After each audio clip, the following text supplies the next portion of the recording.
जय हिंद साथियों, स्वागत है आपका path to academy YouTube channel पर। आज की क्लास में हम बात करेंगे पार्ट 4A के बारे में, जो हमारे संविधान के अंदर फंडामेंटल ड्यूटीज के रूप में है। और अगर मैं बात करूं, इससे पहले हमने जो है DPSP directive principles of state कर लिया है और फंडामेंटल राइट्स को भी कर लिया है। अगर आपने इनकी क्लासेस नहीं देखी है तो उन्हें आप जरूर देखें, आपके लिए काफी हेल्पफुल होने वाली है। और अगर आप सीएपीएफ सीडीएस और एनडीए के लिए प्रिपेयर कर रहे हैं तो इनमें जो 20+ क्वेश्चंस आते हैं इंडियन पॉलिटी से, उसमें आपको मैक्सिमम क्वेश्चंस इस सीरीज से देखने को मिलेंगे। सो वीडियो को पूरा जरूर देखिएगा। और जो है आज हमारी 10th क्लास है और चैनल को सब्सक्राइब कर लीजिए, as this whole content is available free of cost. So it will be helping you in your upcoming exams. So do subscribe to the channel and stay connected. So शुरू करते हैं। अगर मैं बात करूं फंडामेंटल ड्यूटीज के बारे में, 1947 आजादी से लेकर 1976 तक हमारे पास कोई भी फंडामेंटल ड्यूटीज नाम की चीज नहीं हुआ करती थी। बाद में अमेंडमेंट करके इसको ऐड किया गया था और इसका रीजन था ऐड करने का, 1975 के अंदर जो हमारी देन गवर्नमेंट है, इंदिरा गांधी की गवर्नमेंट, उस गवर्नमेंट को जो है रियलाइज हुआ कि जो कंट्री के अंदर लोग हैं, सिटीजन्स हैं, नागरिक हैं, इनको कहीं ना कहीं सरकार के प्रति या फिर देश के प्रति जो है एक रिस्पॉन्सिबिलिटी या फिर देश के प्रति जो नेशनलिज्म वाली भावना है वो कंट्री के अंदर खत्म हो रही है। तो उस भावना को लाने के लिए जो है इन्होंने एक स्वर्ण सिंह कमेटी का गठन किया, जिसके चेयरमैन थे स्वर्ण सिंह कमेटी। और इसने जो रिकमेंडेशंस दी थी फंडामेंटल ड्यूटीज के बारे में, और वो ड्यूटीज जो है हमारे कॉन्स्टिट्यूशन में ऐड की गई। उससे पहले अगर मैं बात करूं, जो हमारी देन गवर्नमेंट थी, उस गवर्नमेंट ने क्या किया कि जो नेशनल, अगर मैं बात करूं कांग्रेस गवर्नमेंट थी, तो कांग्रेस गवर्नमेंट जो है उस वक्त जो है इसने इमरजेंसी लगाई थी, जिसकी वजह से काफी सारे लोगों को काफी प्रॉब्लम्स फेस करनी पड़ी। और उसके तहत जो है लोगों के अंदर जो है ये इस प्रकार का सरकार के विरुद्ध की भावना हुई कि सरकार जो है उनके लिए बिल्कुल भी नहीं हेल्पफुल है। तो उस कंडीशन में जो है गवर्नमेंट ने फंडामेंटल ड्यूटीज लाने का विचार किया। अगर मैं उस वक्त की बात करूं, उस वक्त यूएसएसआर के पास जो है फंडामेंटल ड्यूटीज थी और जो है हमारी जापान के पास जो है फंडामेंटल ड्यूटीज थी। तो ये जो यूएसएसआर है ये तो एट प्रेजेंट एग्जिस्ट नहीं करता, लेकिन अभी जो जापान है इसके पास फंडामेंटल ड्यूटीज है, और किसी देश के पास जो है फंडामेंटल ड्यूटीज नहीं थी, ना आज के समय में है। क्यों नहीं है? क्योंकि आप देखेंगे जितने भी कंट्रीज हैं, या तो उनके अंदर जो है इसकी नीड उनको पैदा नहीं हुई, लेकिन जहां पर डेवलप्ड नेशंस की बात आती है वहां पर जो है काफी सारी ऐसी सिचुएशन है जहां पर लोगों को पता है उनकी ड्यूटीज क्या है उनके नेशन के प्रति। इसीलिए जो है इंडिया में ये लोगों को थोड़ा सा कम पता था, उनका जो फंडामेंटल राइट्स की तरफ फोकस ज्यादा था। अगर उनके मौलिक अधिकार जो है कहीं ना कहीं छिन जाते हैं तो फिर जो है वो कोर्ट में जाते हैं, लेकिन उनकी रिस्पॉन्सिबिलिटी टूवर्ड्स द नेशन जो है वो नहीं थी। सो इसलिए फंडामेंटल ड्यूटीज को लाया गया। और जो स्वर्ण सिंह कमेटी है, इसने 8 फंडामेंटल ड्यूटीज दी थी, लेकिन जो हमारा असली कॉन्स्टिट्यूशन है इसमें 10 फंडामेंटल ड्यूटीज को ऐड किया था, जो बाद में इसमें एक और ऐड हो गई थी 86th कॉन्स्टिट्यूशनल अमेंडमेंट के तहत। और इसके तहत जो है अब एट प्रेजेंट 11 फंडामेंटल ड्यूटीज हैं हमारे कॉन्स्टिट्यूशन के अंदर। अगर मैं बात करूं, स्वर्ण सिंह कमेटी ने एक और जो है रिकमेंडेशन दी कि फंडामेंटल ड्यूटीज को जो है जस्टिसिएबल बना दो आप। और बट लेकिन बाद में जो है इसको जस्टिसिएबल नहीं बनाया गया था, बट रिकमेंडेशन थी जस्टिसिएबल बनाने की। किसकी? स्वर्ण सिंह कमेटी की रिकमेंडेशन थी जस्टिसिएबल बना दो फंडामेंटल ड्यूटीज को। एज गवर्नमेंट को पता था अगर इनको जस्टिसिएबल बना देंगे तो इनके लिए और ज्यादा प्रॉब्लम्स क्रिएट हो जाएंगी, इसलिए गवर्नमेंट ने इसको जस्टिसिएबल ना बनाकर जो है नॉन जस्टिसिएबल रखा। अब जब ये ड्यूटीज ऐड की जा रही थी हमारे कॉन्स्टिट्यूशन के अंदर, तो एक आर्टिकल का निर्माण हुआ। निर्माण तो क्या हुआ, जो है ऐड किया गया आर्टिकल 51A। एज हमारा 51 जो है डीपीएसपी है, तो उसके बाद में जो है 4A पार्ट बनाकर जो है ये आर्टिकल ऐड कर दिया गया, और ये पार्ट ऐड कर दिया गया हमारे संविधान के अंदर। और इसी के तहत हम कह सकते हैं थोड़ा सा जो है हमने इन फंडामेंटल ड्यूटीज को जो है बोरो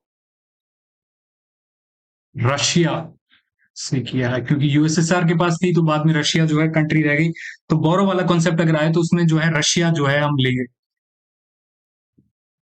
स्वर्ण सिंह कमेटी ने इसकी रिकमेंडेशन दी और जो है हमारी फंडामेंटल ड्यूटीज जो है ऐड कर दी गई हमारे कॉन्स्टिट्यूशन के अंदर।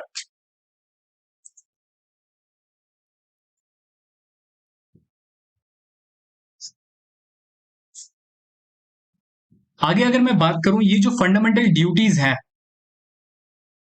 ये ड्यूटीज जो है सिर्फ सिटीजन्स के लिए, नागरिकों के लिए है।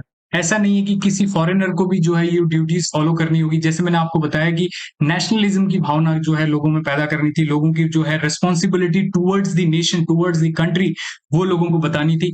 तो वो जो है नेशनलिज्म की भावना एक विदेशी को तो आएगी नहीं हमारे देश के अंदर, वो अपने देश में ही जो है नेशनलिज्म की भावना फॉलो करेगा। तो ये जो है टू द सिटीजन्स, सिटीजन्स के लिए जो थी, ये थी जो हमारी फंडामेंटल ड्यूटीज थी।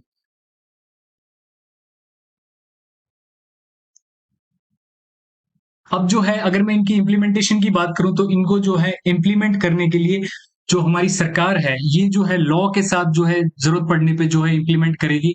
एज ये जस्टिसेबल नहीं है, तो इम्प्लीमेंट के मामले में जो है हमारी पार्लियामेंट के पास पावर है कि कब इसको इम्प्लीमेंट किया जाए एज लॉ बनाकर।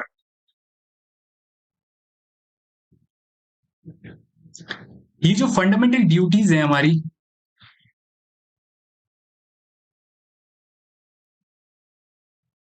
ये इंस्पायर करती है Indian tradition, ideals, religion and lifestyle. Indian tradition, ideals, lifestyle and religion. So ये आप ध्यान रखिएगा, ये जो है फंडामेंटल ड्यूटीज इंस्पायर करती हैं Indian tradition, ideals, lifestyle and religion.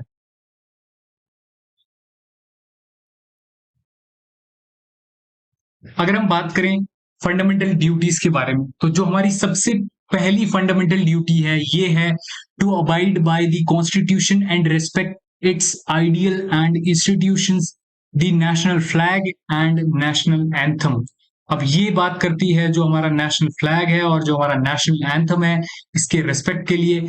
इसको जो है ओनली, अगर मैं आपको बताऊं, only fundamental duty which is justiciable. अगर आप ये काम नहीं करते तो आपके लिए पनिशमेंट है, आपको जो है आपके लिए एक्शन लिया जाएगा, लीगल एक्शन लिया जाएगा। सो जो हमारी फर्स्ट फंडामेंटल ड्यूटी है, ये जस्टिसिएबल है, to abide by the constitution and respect its ideals, institutions and the national flag and national anthem. Next हमारी फंडामेंटल ड्यूटी है to cherish and follow the noble ideals which inspired our national struggle for freedom। उन ideals को जो है हमें inspire करना चाहिए, उसको जो है फॉलो करना चाहिए, उनको जो है प्रमोट करना चाहिए, जो हमारे देश के आजादी के लिए नेशनल स्ट्रगल के वक्त जो है नेशनल स्ट्रगल में जो है हमारे काम आए, या फिर ये कह सकते हैं ना।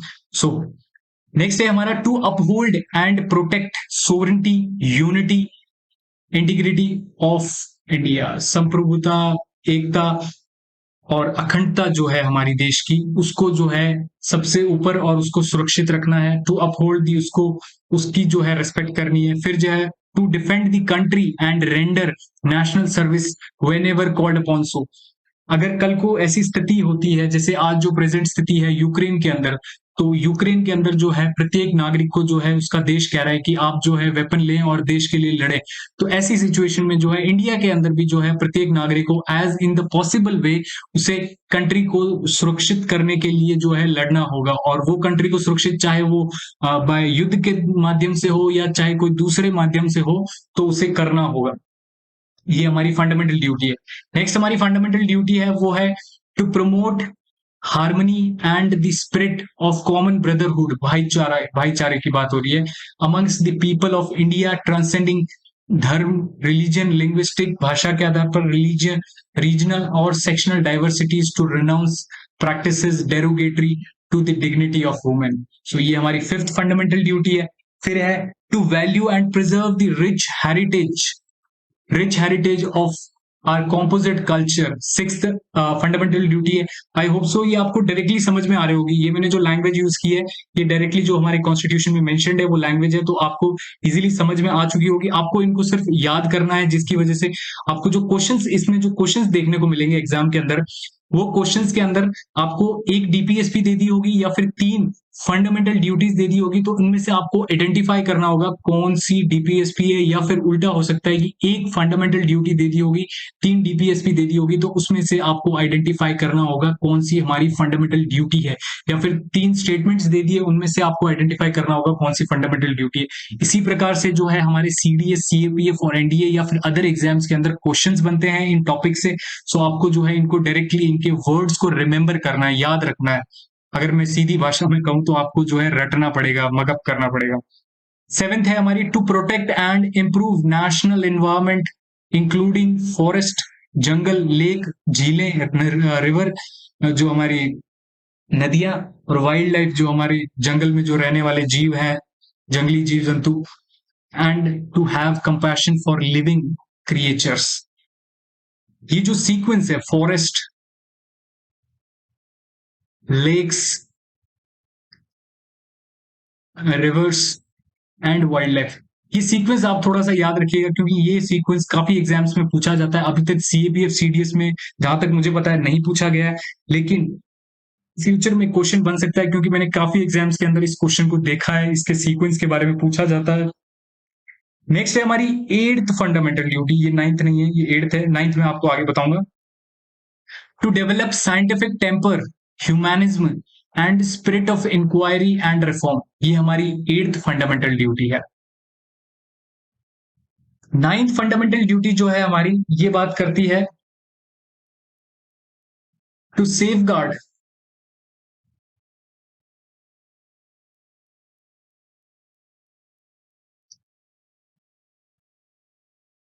पब्लिक सोवरेनिटी, नहीं sorry, public property and abjure violence.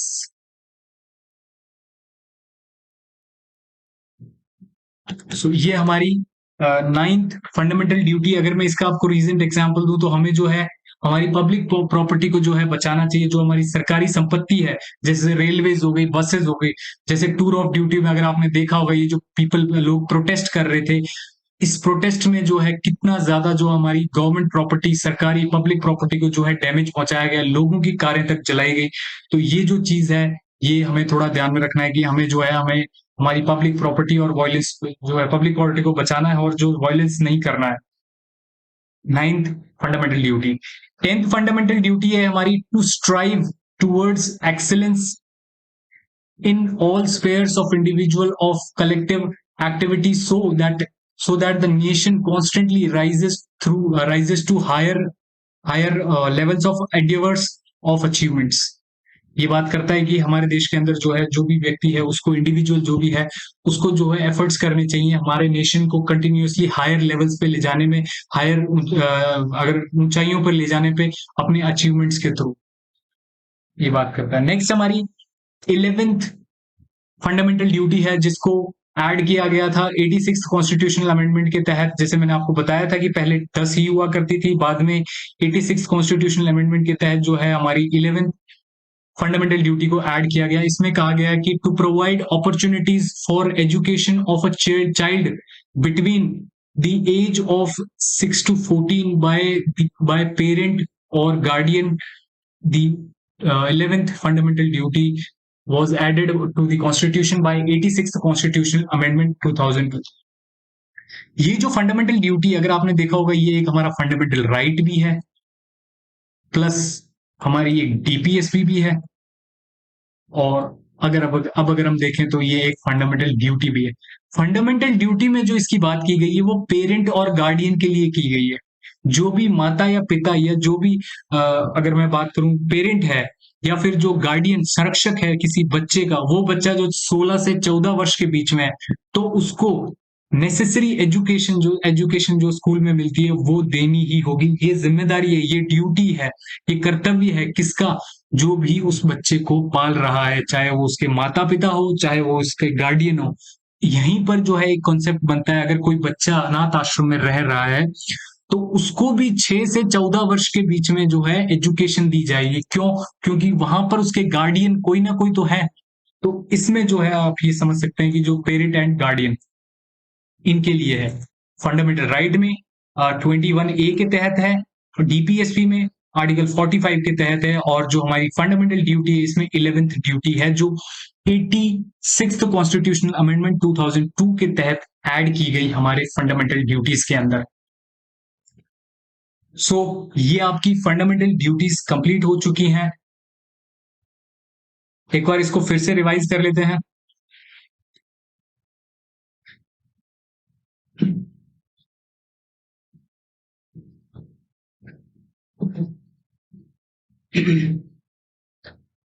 सो 1976 तक हमारे पास कोई भी फंडामेंटल ड्यूटी नाम का कॉन्सेप्ट हमारे संविधान या कॉन्स्टिट्यूशन के अंदर नहीं था। After that, then government, the Indira Gandhi Congress government realized that somewhere the citizens of India are lacking in the feeling of nationalism. They are not having the feeling of nationalism. उनके अंदर राष्ट्र देश के अंदर nationalism की भावना नहीं है। उसके लिए the then government appointed Swaran Singh as the chairman of a committee to formulate the fundamental duties, and that's why the committee is known as Swaran Singh Committee. And that committee gave recommendation of eight fundamental duties, but later on only 10 fundamental duties were added to our constitution. And after that also one constitutional amendment was done, that was 86th constitutional amendment 2002, and by which 11th fundamental duty was added in our constitution. Similarly, the committee, Swaran Singh Committee, recommended that the fundamental duties should be justiciable, but then government was already facing some problems, and due to that the government was not able to make them justiciable, as that would had created some more problems to the government. If I talk about at that time, USSR was having the fundamental duties, and if we say that India has borrowed the fundamental duties from USSR, this concept is also been said where Indian fundamental duties were borrowed from the USSR, and at the same time Japan was also having the fundamental duties. Next, ये जो fundamental duties हैं ये सिर्फ citizens नागरिकों के लिए है, और इसको ऐड किया गया था आर्टिकल 51A के तहत, और एक नया पार्ट बनाया गया था 4A। अगर मैं इस 4A की बात करूं, जैसे हमारे जो है पार्ट 3rd के अंदर है फंडामेंटल राइट्स जो है जस्टिसिएबल, पार्ट 4th के अंदर है हमारी डीपीएसपी जो है नॉन जस्टिसिएबल, और जो हमारा पार्ट 4A है फंडामेंटल ड्यूटीज, ये पार्ट है हमारा नॉन जस्टिसिएबल।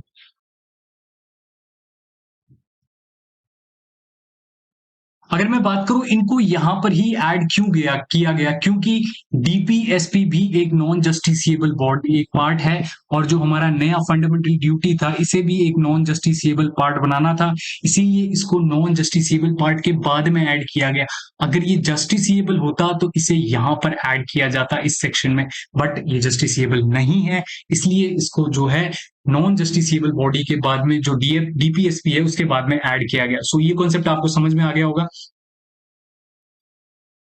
और जो है हमारी फंडामेंटल ड्यूटीज जो है ये इंस्पायर करती है Indian tradition, ideals, lifestyle, religion. First fundamental duty की हमने बात की थी, to abide by the constitution and respect its ideals and institutions, the national flag and the national anthem. ये जो है ओनली फंडामेंटल ड्यूटी है जो जस्टिसिएबल है। इसके बाद में जो है नेशनल स्ट्रगल के बारे में बात की थी, जो भी है हमें उसे चेरिश और प्रमोट और फॉलो करना चाहिए, और जो है हमें भारत की सोवरेंटी, यूनिटी, इंटीग्रिटी जो है उसको अपहोल्ड करके रखना चाहिए और उसे प्रोटेक्ट करना चाहिए। फिर जो है हमारी कंट्री को जो भी हमें सुरक्षा देने की बात आए तो हमें आगे जाना चाहिए। फिर हमारी फिफ्थ फंडामेंटल ड्यूटी, और इसमें जो है भाईचारे की बात की गई। आप किसी भी रिलीजन, लिंग्विस्टिक, रीजनल या सेक्शनल डाइवर्सिटीज जो हो तो आपको ब्रदरहुड, कॉमन भाईचारे के बारे में बात की गई है। फिर नेक्स्ट है हमारी to value value and preserve rich heritage of our composite culture. जो भी हमारे रिच हेरिटेज हैं, अमूल्य हेरिटेज है, उनको जो है हमें संरक्षित करके रखना चाहिए और उनका जो है वैल्यू करनी चाहिए उनकी। फिर क्या है, to protect and improve national environment including forest, lakes, rivers, wild life and to have compassion for living creatures. इसके अंदर ये सीक्वेंस आपको जो है याद रखना है, forest, lakes, rivers and wild life. Next हमारी 8th फंडामेंटल ड्यूटी है जो है to develop scientific temper, humanism and the spirit of inquiry and reform. Next हमारी 9th फंडामेंटल ड्यूटी है to safeguard public property and abjure violence. इसका मैंने example आपको recent tour of duty का भी दिया था। नेक्स्ट हमारी 10th है to strive towards excellence in all spheres. यहाँ पर बात करता है कि किसी भी इंडिविजुअल को जो है अपने देश के लिए, नेशन के लिए जो है हायर लेवल्स तक जो है एंडिवर्स, मतलब हायर लेवल्स तक एफर्ट करने चाहिए, हमारे देश को जो है ऊंचे से ऊंचे पद पे पहुंचाने के लिए अपने अचीवमेंट से। Next है to provide opportunities for education of a child between the age of 6 to 14 years by the parents और गार्डियन। अब यहाँ पर जो है ये जो है पेरेंट्स और गार्डियन के लिए आई है, जबकि हमने बात की थी कि फंडामेंटल राइट्स के अंदर भी जो है सिमिलर 6 to 14 के लिए एजुकेशन की बात की गई। सिमिलरली जो हमारा आर्टिकल 45 है इसके अंदर भी एजुकेशन की बात की गई, जो हमारा डीपीएसपी है।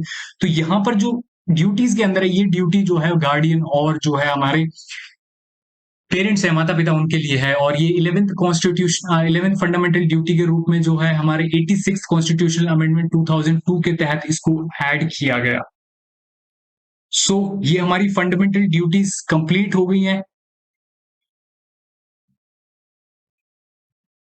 Thank you for watching the video. अगर आपको वीडियो अच्छी लगी है तो इसे लाइक जरूर करें, अपने फ्रेंड्स के साथ शेयर भी करें, and the main thing, do subscribe to the channel as it is completely free of cost. और आपके लिए मुझे पता है कि आपको ये जरूर हेल्प कर रहा होगा। और आप जो है हमारा इंस्टाग्राम अकाउंट भी जो है फॉलो कर लीजिए और जो है टेलीग्राम चैनल ज्वाइन कर लीजिए। यहाँ पर मैं आपको एसएसबी के रिगार्डिंग जितना भी डेटा है वो अपलोड करता हूँ, चाहे वो जीडी से रिलेटेड हो, चाहे वो लेक्चरेट से रिलेटेड हो, चाहे वो पीटी एंड डीटी से रिलेटेड हो। सो आप जो है इस टेलीग्राम चैनल को जो है ज्वाइन कर लीजिए। और अगर आपको वीडियो अच्छी लगी है तो लाइक जरूर करें। सो थैंक यू एंड जय हिंद।